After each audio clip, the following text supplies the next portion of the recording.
तो मेरे साथ मौजूद हैं नवदीप सिंह और बहुत ज़्यादा आजकल नवदीप की बातें हो रही हैं, वीडियो वायरल हो रहा है। सबसे पहले तो कॉन्ग्रेचुलेट करेंगे पैरा गेम्स में मेडल लेके आने के लिए, और सिल्वर गोल्ड में बदल गया उसको लेकर भी बात करेंगे। बहुत बहुत स्वागत है आपका। धन्यवाद। मेरा नाम नवदीप है। मैं F41 कैटेगरी में पैरालंपिक में देश का प्रतिनिधित्व। नवदीप, ये सब बताने की ज़रूरत नहीं है, पूरा पूरा देश जानता है आपके बारे में, और पूरी जनता जानती है आपके बारे में। और ये पहले मुझे बताओ कि विश्वास नहीं हुआ था कि भाई इतना लंबा थ्रो गया, आके ये भी पूछ डाला माँ कसम कोच से, क्या वो कहानी है वो तो बताओ। मैडम, क्योंकि जब हम तैयारी कर रहे थे ना उस टाइम पे मतलब इतना थ्रो नहीं जा रहा था, और जो एक्सपेक्टेशंस थी वो थोड़ी कम की थी। और जो जी सेकंड थ्रो में जितना एफर्ट लगा था उससे ये लग रहा था कि नहीं, अभी और गुंजाइश है, अभी बाकी है। तो जब मैंने उनसे पूछा कि मैं देख नहीं पाया था कि थ्रो कितना मेजर हुआ। तो जब मैंने पूछा कि सर ये तो बता दो मेजर कितना हुआ थ्रो का, वो कितना हुआ। तो वो बोले कि 46। अरे मैं कहा नहीं सर, मेरे को लगा मजाक कर रहे हैं क्योंकि जानबूझ के छेड़ रहे होंगे।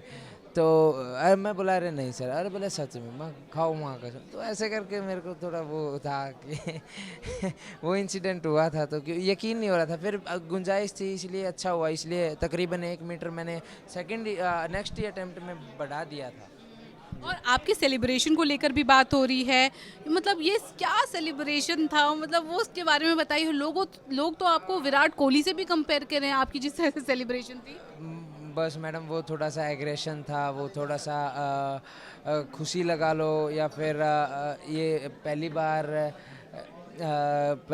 दूसरी बार जो नहीं कर पाया था टोक्यो में, जो नहीं हो पाया था, जिसकी टोक्यो में उम्मीद थी और वो नहीं हो पाया था, वो सपना पेरिस में मैंने पूरा किया। तो उसका सेलिब्रेशन मैंने इस तरह से करना पसंद किया। जैसे लोग विराट के साथ कंपेयर कर रहे हैं आपकी सेलिब्रेशन को, तो अच्छा लगता है कि इतने बड़े क्रिकेटर की तुलना आपकी तुलना उनसे कर रहे हैं, ऐसे उनकी सेलिब्रेशन से कर रहे हैं। अगर मैडम ऑडियो म्यूट करके कर रहे हो तो अच्छा लगता है मैडम। और ऐसा उम्मीद था कि आपका वीडियो इतना वायरल होगा, जो वायरल हुआ वो वीडियो देखा, और इस वायरल वीडियो को लेकर आपको कैसा लगा। मैडम बस वो थोड़ा सा जो लैंग्वेज जो मैंने यूज़ किया उसके लिए गलत लग रहा है, बट एग्रेशन मेरा ड्यूरिंग थ्रोज तकरीबन इतना ही होता है। एग्रेशन में मैं जब थ्रो करता हूँ या फिर ट्रेनिंग में भी जब फुल एफर्ट होता है तो ये अंदर से अपने आप निकल के आता है। तो ट्रेनिंग में किसी ने मेरे को देखा नहीं था, वहाँ पूरा देश देख रहा था, तो इसलिए आज सबको पता है। तो इसलिए वो पेरिस में पूरे भारत को एग्रेशन की झलक दिखी। दो तीन सवाल उसके बाद बाकी सब लाइन से खड़े हैं आपका इंटरव्यू लेने के लिए। पहली तो बात ये कि आपके फादर, जहाँ तक मुझे मालूम है, वो भी नेशनल रेसलर रह चुके हैं। तो आपने रेसलिंग क्यों नहीं चुनी, आपने जैवलिन क्यों चुनी, उसको लेकर बात करेंगे। और नीरज चोपड़ा का 2016 में टाइटल जीतना जूनियर्स में, वो कितना है आपके करियर में इम्पैक्ट था। अपने फादर की बात करते हैं। पापा मेरे रेसलर थे, उन्होंने नेशनल लेवल तक रेसलिंग करी है, उनको मेडल भी मिले थे नेशनल लेवल पर। फिर उनका सपना था कि जो वो नहीं कर पाए वो कम से कम मैं पूरा कर पाऊँ, तो इसलिए उनकी उम्मीद थी मेरे से कि मैं भी स्पोर्ट्स में अपने गुर आजमाऊँ। तो उन्होंने मेरे को रेसलिंग करवानी शुरू करी शुरुआत में। और फिर ये बीमारी तो बचपन से ही थी कि हाइट नहीं बढ़ेगी, ये सबको पहले से ही पता था। तो धीरे धीरे जब मैं कुश्ती कर रहा था तो एक दिन ऐसे ट्रेनिंग में ही मेरे को लोअर बैक में इंजरी हुई। इंजरी होने के बाद फिर मेरे को तकरीबन रेसलिंग छोड़ना पड़ा, क्योंकि काफ़ी लंबा ब्रेक रेसलिंग को हो गया था, तकरीबन 2 से 3 साल हो गया था। फिर उसके बाद मैंने रनिंग शुरू करी। रनिंग के बाद फिर मैंने जेवलिन शुरू किया था 2017 में। तो कभी ये नहीं था कि रेसलिंग करना है आपको, या फिर पापा का सपना आगे लेके जाना है रेसलिंग में, ऐसा था। अभी करवा लो मैडम रेसलिंग दोबारा, कोई दिक्कत नहीं है। तो हम जैवलिन के बाद रेसलिंग करते हुए आपको देखेंगे।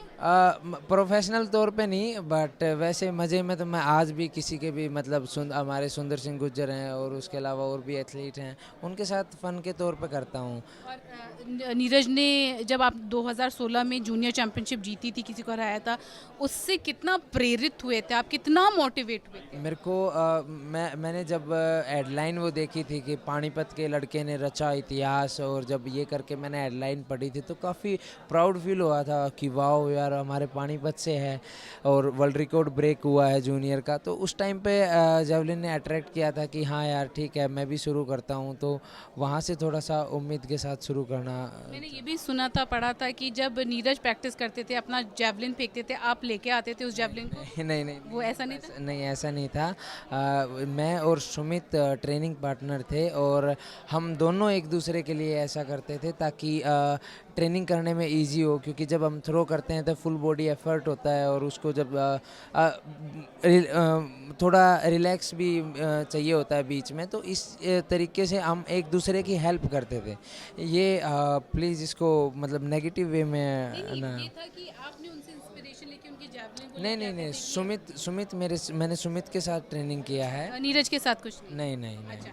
और जो लोग इतना जो आपके खिलाफ बोलते थे, मजाक उड़ाते थे, उन लोगों के लिए कोई लास्ट मैसेज देना चाहेंगे जिन्होंने आपका हमेशा से सवाल उठाया था, मजाक बनाया था? उनकी वजह से जो मतलब उन्होंने मजाक बनाया उनको ही रोंग प्रूव करने के लिए आज मैं यहाँ हूँ, और उनका धन्यवाद करना चाहूँगा कि मेरे मन में उन्होंने वो आग पैदा की कि तुम्हें ही करके मतलब करके दिखाना है और अपने आप को बेहतर करने का सोचा था, तो उनको तो धन्यवाद ही बोलूँगा मैं।